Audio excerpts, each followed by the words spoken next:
another one of those lessons we spent quite a bit of time on this with the algebra review. So I'm going to go through it fairly quickly so you can get working on that puzzle proof, and then you can, if there's time, grab a Chromebook and work through this assignment.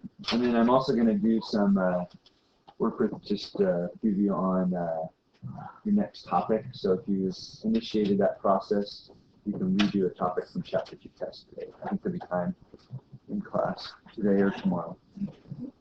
All right, so postulate 17. These are, so what's the difference between postulates and theorems? Do you remember? Right, right. Good.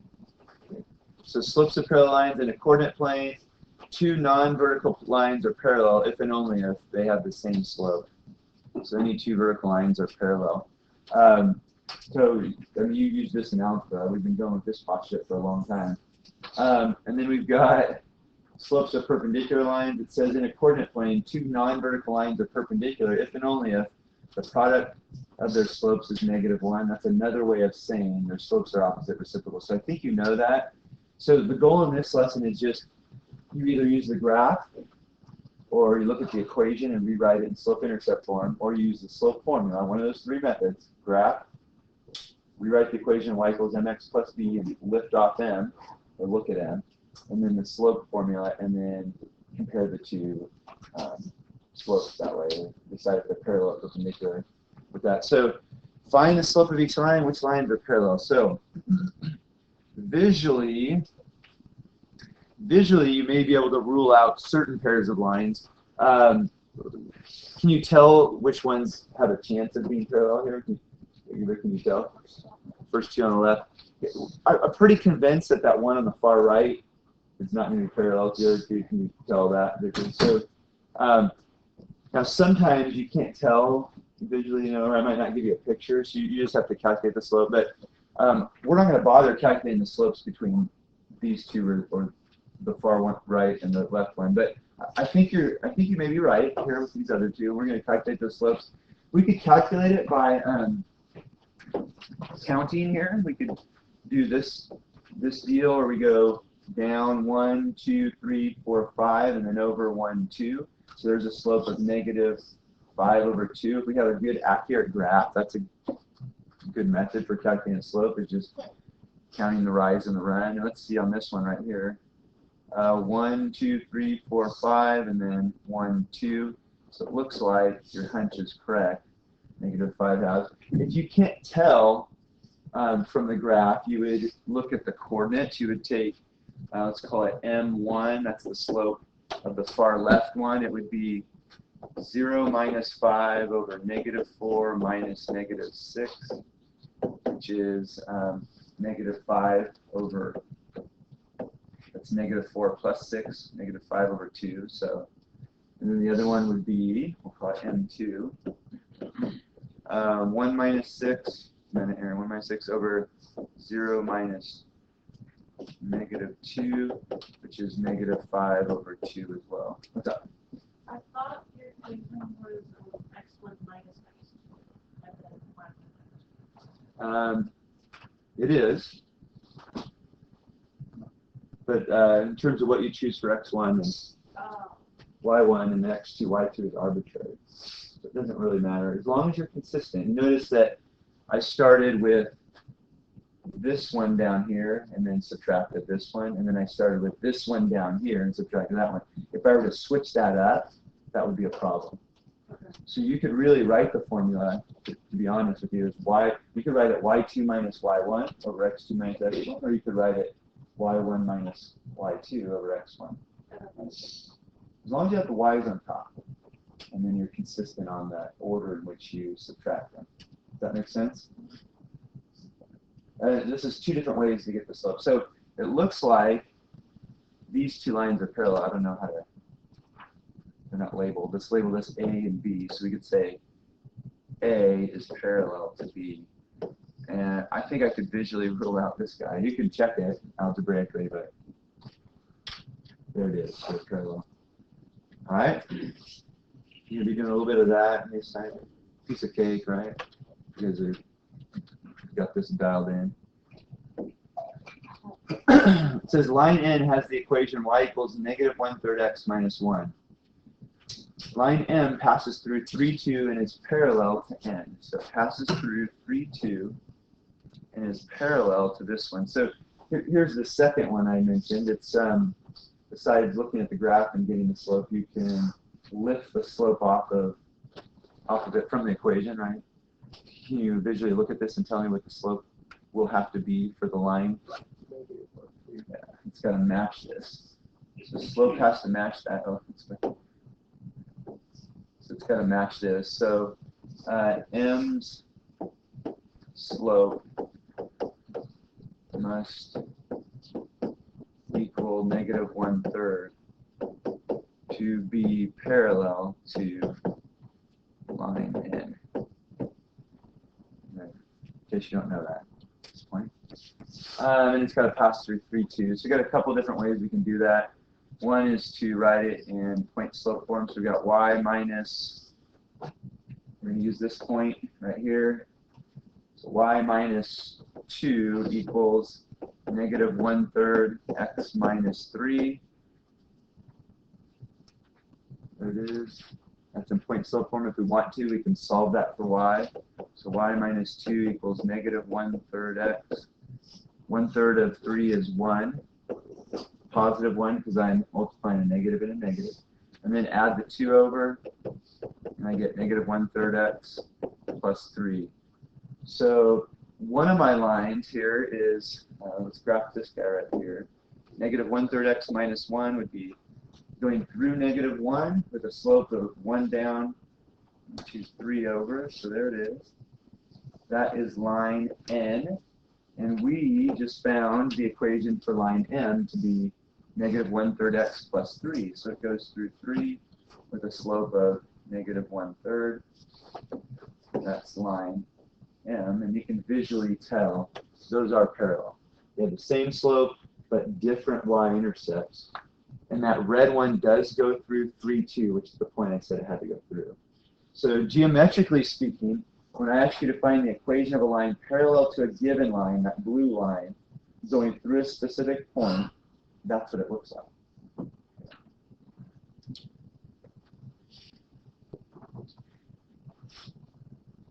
Let's copy that down here. We'll put arrows on that.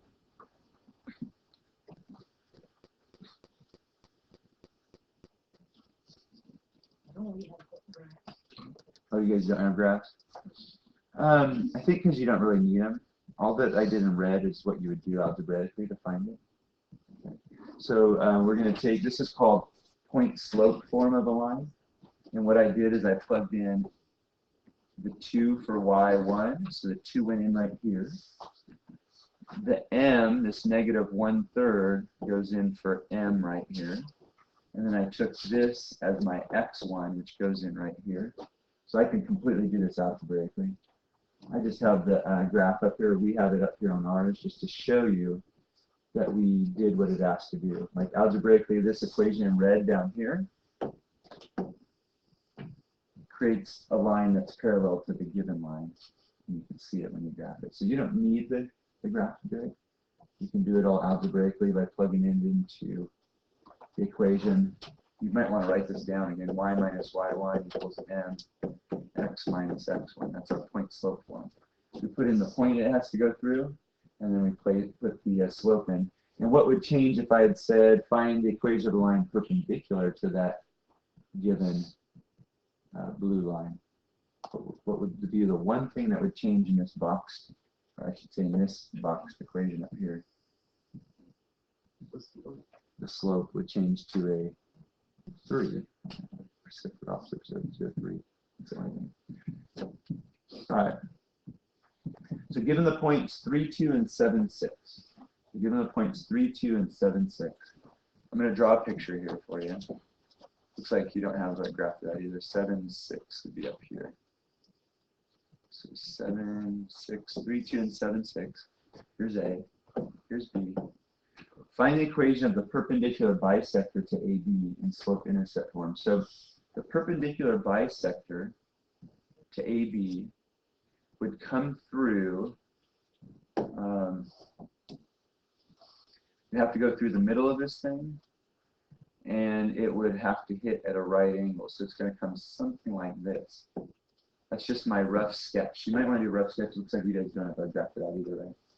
But this is what I'm doing, is I have the point 3, 2, and 7, 6, which make up segment AB, and I've got to find the equation of that blue line up there. It's going to hit at a 90 and go right through the middle.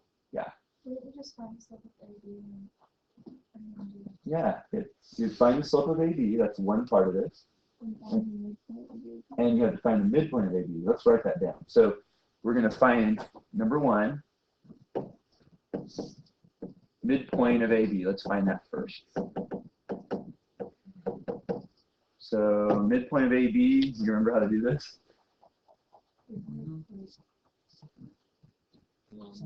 Average, think average, huh?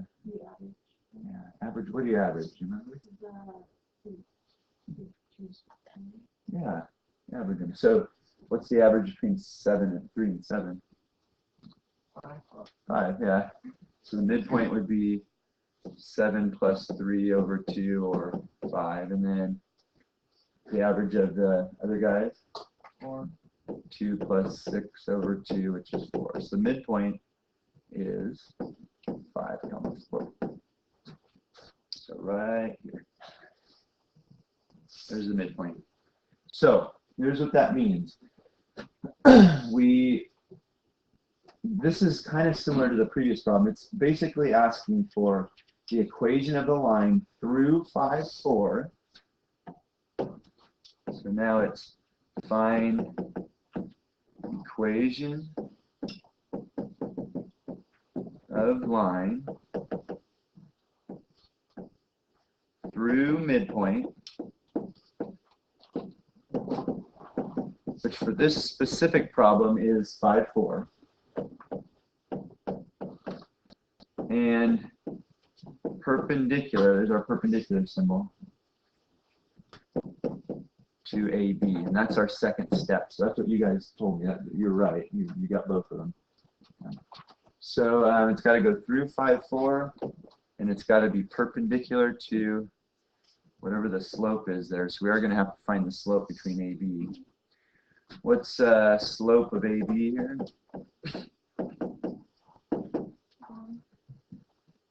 Is it 1? Yeah, you can see it here. Look at this, guys. Every time I go up 1 over 1, up 1 over 1, up 1 over 1, so you can get it right off the graph, or you could subtract the coordinates if you want. And slope AB is 6 minus 2 over 7 minus 3, which equals 1. What's the perpendicular slope to AB? That's equal to -1. Yeah. All right, let's plug everything in then. So our little equation is y minus y1 equals m, x minus x1, and plug everything in here. We've got y minus what? What point does it have to go through to be a perpendicular line? It has to go through 4. And the slope you said was -1, and it has to also go through 5. So there's my equation. It's kind of helpful on this one, I think. So you're done here, sort of. I think it would be helpful to actually put it in slope-intercept form to see, you know, where does it really cross the y-axis. So if I were to do that, y minus 4 equals -x plus 5. Add the 4 over y equals -x plus 9. So there's another option for our answer. If you look at my picture, so y equals -x plus 9. If you look at my picture, does it look like it has a negative? I mean, that blue line is definitely a negative sloping line. You can see it in here, right? It's a negative sloping line, and then it crosses up at 9, which that seems reasonable from my graph. I think my graph went up to 6, and it was above that already. So 9 sounds reasonable. It's kind of nice to get it in this form just to see if what I sketched up here actually makes sense, right? If you can draw a picture for these, it really, I think, helps you understand. And, This is stuff that you'll revisit in Algebra 2. You guys will be really good at this. Writing equations of lines parallel and perpendicular to given lines through a certain point. Alright. So, is there anything I can help you with on the factoring? The factoring is really important, not so much for this year, but just in your preparation for Algebra 2. So keep working on it. I will give you time and more in class, so a little bit of time, like in the schedule. Alright, and then I have this as a sample proof, as a puzzle proof. So all the statements and reasons are down here, they're just jumbled up. So as you think about these proofs, they follow a certain pattern. We usually start with a given. We end with proving lines are parallel. What's the reason that always goes with proving lines are parallel? Like converse is attached to it. So it kind of frames these proofs, if you will. And so I hate to do too much. I mean, I want you to conceptually understand it, but part of, I think, conceptually understanding is knowing what the outline of it looks like, right? You have a given, you have at the end the converse theorem, okay? And then in the middle you'll have, like, where does transitive property fit in on these typically? The middle-ish. It's actually, it seems to be, and you have to look at all the proofs you've done, for like second to last step. It's after you've maybe proven angles are congruent by vertical angles, or because of some other parallel lines, the alternate interior angles are congruent, or something like that. So you get, or maybe it's in the given. So you have two statements where angles are congruent, and then following that, there's two statements where angles are congruent, let's say. So that means this angle is congruent to that by transitive property, and then the parallel lines thing will follow. But that's the format they seem to follow. Okay, transitive property tends to show up like in the second to last step, or sometime after proving two sets of angles are congruent to the same angle, so therefore they're congruent to each other. So that's the format. So look at this one. This is a totally new one that follows that format I just mentioned. See if you can do this one. And I can check later.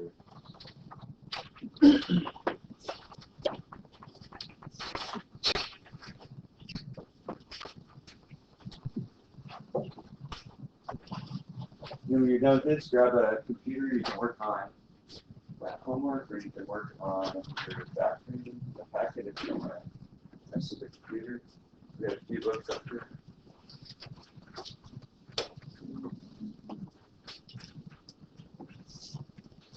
And then I've got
So Taylor's going to come around and check your proof, so if you show it to her when you've got it, and she'll give you a thumbs up or tell you to keep working on it. This one, the nature of this one, there's really only one answer. I mean, you could switch up the givens, I guess, but there's really only one way to do it. And then I've got